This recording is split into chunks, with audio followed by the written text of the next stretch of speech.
اگر آپ کی شرط ہے کہ میں یہ بھی مانوں تو میں نہیں مانتا. اب میرا سوال ہے تمام مسلمانوں سے, سمجھا علی نے کیوں قبول کیا تھا شورا کو؟ تاکہ قیامت تک آپ کے لیے ایک پیغام چھوڑ جائیں. یہ دیکھ لو کہ علی نے قبول کیا ہے چھوڑ دیا, قبول کیا ہے چھوڑ دیا, چھوڑ دیا, چھوڑا کیوں؟ اب تک علی سے پوچھ رہے تھے, اب ہم علی سے پوچھتے یا علی آپ نے چھوڑا کیوں؟ کہاں شرط یہ لگا رہے تھے؟ اس کا مطلب یہ ہے کہ علی کی نظر میں یہ جو تیسری شرط تھی وہ ان دونوں سے خارج تھی. ان کا میل نہ قرآن سے کھا رہا تھا نہ سیرت رسول سے. اگر وہ دو سیرتیں سیرت رسول سے مطابقت رکھتی ہوتی تو علی چھوڑتے کیوں؟ اور علی نے چوتھی خلافت قبول کر کے دوسرا پیغام یہ دیا, اب تم یہ نہیں کہہ سکتے کہ علی نے اس وقت غلطی کی تھی, یہ بھی خلیفہ ہے وقت ہے, غلطی نہیں کر سکتا, تم اس کو خلیفہ مانو. تو ایک خلیفہ ہے کہ جو انکار کر رہا ہے اس بات کا کہ نہیں ٹھیک ہے میں اس سیرت پر عمل نہیں کرنا چاہتا. معلوم تھا کہ علی یہ جواب دیں گے فوراً, چونکہ قوم کو جواب دینا تھا کہ آپ علی کے ہوتے آپ نے کسی اور کو کیسے رہبری دے دی اور کیسے آپ نے کسی اور کی بیعت کر لی. تو ایک جواب تھا کہ ہم تو علی کی بیعت کرنے کو تیار تھے مگر علی نے یہ شرط نہیں مانی, لہذا آپ فوراً ہی. ایک اور بزرگ وہاں موجود تھے, ان سے کہا آپ کا کیا خیال تھا؟ ارے بالکل اس سے پہلے میرا خیال, اس سے پہلے کہ آپ کہیں میں پہلے تیار بیٹھا ہوں, بالکل آئیے, اور میں ہر سیرت پہ عمل کرنے کے لیے تیار ہوں جو بھی آپ کی شرط. تو یہ ہوئی بیعت. یہ وہ بیعت ہے کہ جو پیغمبر اسلام کے بعد جسے ایجاد کیا گیا. لوگ ہم سے پوچھتے ہیں بیعت غدیر کہاں ہے قرآن میں؟ ہمیں غدیر سے زیادہ اور کس چیز کا ذکر ہے قرآن میں؟ لیکن اس شورا کا ذکر دکھا دو قرآن میں, اس طرح کی بیعت کا ذکر دکھا دو قرآن میں. یہ کون سی بیعت ہے جو اسی کی جاتی ہے؟ اور رہا شورا, یہ تو 6 آدمیوں کی شورا ہے. اگر تمام مسلمان مل کر بھی شورا کریں, میں کل عرض کر چکا ہوں, تو شورا سے آپ خادم نہیں بنا سکتے, نہیں بنا سکتے. تو شورا کی بنیاد پر یا اجماع کی بنیاد پر نہ کوئی خلیفہ بن سکتا ہے نہ کوئی امام بن سکتا ہے. کیوں؟ اس لیے کہ سنت الہی یہی ہے. وَلَن تَجِدَ سُنَّتَ اللَّهِ تَبْدِيلًا, سنت الہی میں تبدیلی نہیں آ سکتی. اللہ کا اصول کیا ہے؟ وعد اللہ الذین آمنوا وعملوا الصالحات ليستخلفنهم في الارض كما استخلف الذین من قبلهم وليمكنن لهم دینهم الذی ارتضى لهم. اللہ نے وعدہ کیا ہے صاحبان ایمان سے اور عمل صالح سے کہ وہ انہیں خلیفہ بنائے گا زمین پر, مگر ویسے ہی خلیفہ بنائے گا جیسے اس سے پہلے بنا چکا ہے. تو الہی اصول خلافت کا وہی ہوگا, بیعت سے طے نہیں ہوگا خلیفہ, اعلان الہی سے طے ہوگا. اللہ معین کرے گا, نص سے طے ہوگا کہ یہ خلیفہ ہے, یہ رہبر ہے, یہ لیڈر ہے, یہ امام ہے.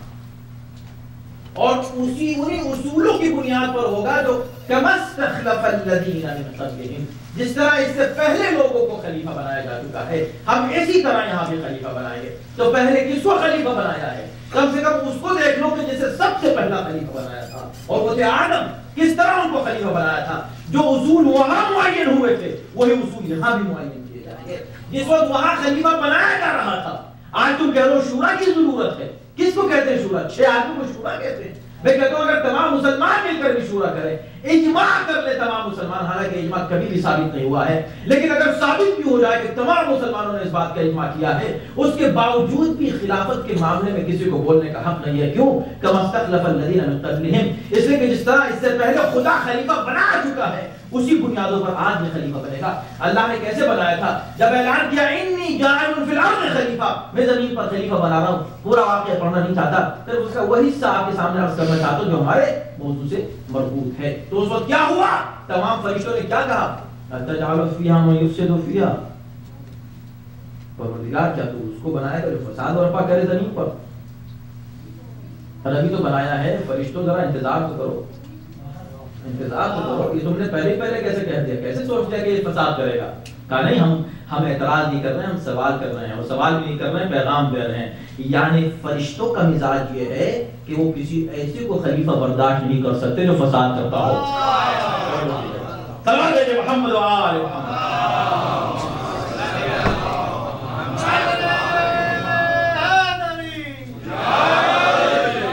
کسی فسادی کو ایسے کہ خلیفہ فرشتوں کا مزاج برداشت نہیں کر سکتا، کیا اس کو بنائے گا؟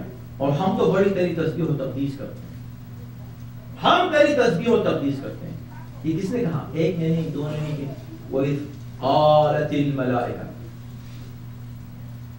تمام ملائکہ نے کہا، قالو، سب نے کہا، قالو أَتَجْعَلُ فِيهَا، ملائکہ نے کہا کیا تو اس کو بنائے گا؟ تو اللہ نے کیا کیا؟ فوراً آواز، انی اعلم ما لا تعلمون، بس میں نے بنا دیا، خاموش ہو جاؤ، جو میں جانتا ہوں تم نہیں جانتے. ہم اسلام جب ابھی ہم کہہ رہے ہیں کہ عقل کا مذہب ہے، تو عقل کے مذہب میں تو سوال ہوتا ہے اور جواب دیا جاتا ہے.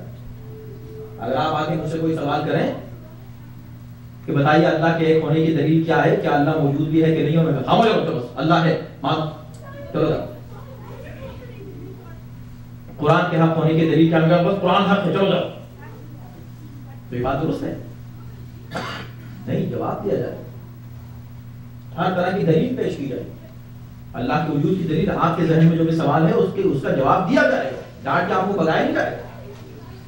فرشتوں نے ایک سوال کیا، پروردگار جواب دے دے. خدا کہتا ہے انی اعلم ما لا تعلمون، خاموش، جو میں جانتا ہوں تم نہیں جانتے، بات ختم ہو گئی. پروردگار کیوں خاموش کر دے گا؟ اگر اس وقت جواب دینے لگا تو کل دنیا کہہ دے گی کہ مشورہ کر کے بنایا تھا. جب شورا ہوئی تو شورا کے نتیجے میں آدم خلیفہ بنے. میں ابھی خاموش کیے دیتا ہوں تاکہ دنیا کو معلوم ہو جائے کہ میاں یہ سمجھ لو کہ خلافت کے مسئلے میں جب معصوم فرشتوں کی شورا اور اجماع ریجیکٹڈ ہے تو چند بے گناہوں کے چند یہ گنہگاروں کا اجماع یا چند گنہگاروں کا شورا وہ کیسے ویلڈ ہو سکتا ہے؟ تو اللہ نے کیا کیا؟ فوراً خاموش. ہاں لیکن اس کے بعد کیونکہ یہ اصول ہے کہ کوئی سوال ہو تو اس کو بے جواب نہ رکھا جائے، تو فوراً کیا کیا اللہ نے اس کے بعد پھر اس کا جواب دیا. بعد میں اب دیکھ ہو گیا، مان لیا، میں نے جو کہہ دیا، پروردگار جب تو کہہ دے تو پہلے مان لے، فرشتے میں معصوم ہیں، مان لیا.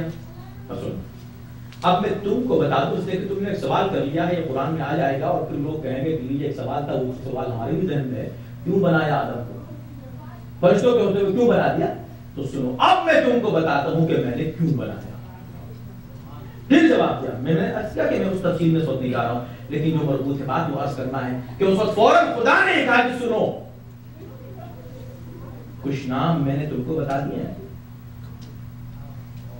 اور وہی نام میں نے آدم کو بتا دیا. وَعَلَّمَ آدَمَ الْأَسْمَاءَ كُلَّهَا، آدم کو سارے نام بتا دیا.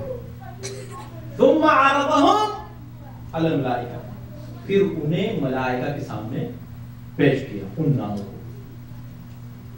حالانکہ عَرَضَهُمْ ہم کی ضمیر عربی میں ذوی العقول کے لیے استعمال ہوتی ہے، صاحبان عقل کے لیے، اور جمع میں ہا کی ضمیر ہوتی ہے غیر ذوی العقول کی. جیسے علم آدم اسماء کلہم نے،